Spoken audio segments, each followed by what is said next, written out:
Asperger's is a type of autism. Now, doctors call autism a neurodevelopmental disorder, not a mental illness. That's important. It's something you're born with, and it does tend to run in families. A little bit of history. The condition was first described by a doctor named Hans Asperger in 1944. He made this key observation. Listen closely. People with Asperger's, and he was focused primarily on children, are socially isolated. They have problems with communication. There's something off in their interactions with other people. They can miss social cues. Take this example. If someone walks over and says hello, most of us naturally say hello right back.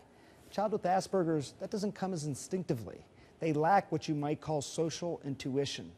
Another symptom, people with Asperger's tend to become extremely focused. They're obsessed with details. Think about a kid who studies maps and can name every interstate highway in the United States. In some people, this can go too far, but it can also be a good thing. One example, Grandin.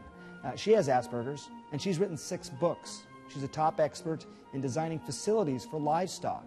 She says, don't we want our experts, our engineers, to sweat those details? Now, there are some crucial distinctions. One, children with Asperger's do not have language problems. Their speech often develops normally. Also, by definition, people with Asperger's have average to high intelligence, and it seems to be common in the tech world, at least more common. Not to mention actress Daryl Hannah and author Tim Page. He won a Pulitzer Prize.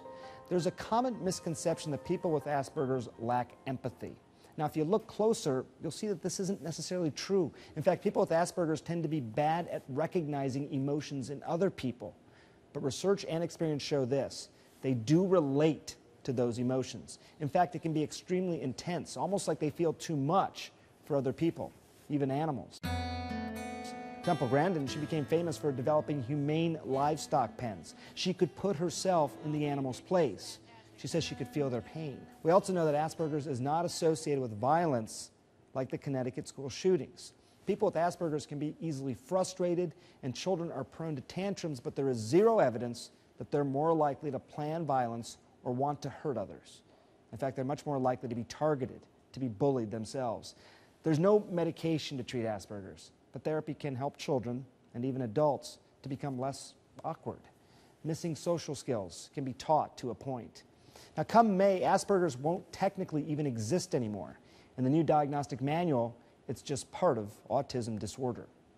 We don't really understand what's different in the wiring in the brain of someone with these conditions, but I hope someday we can unlock those secrets, and I hope that can help a lot of people out there. I'm Dr. Sanjay Gupta, CNN reporting.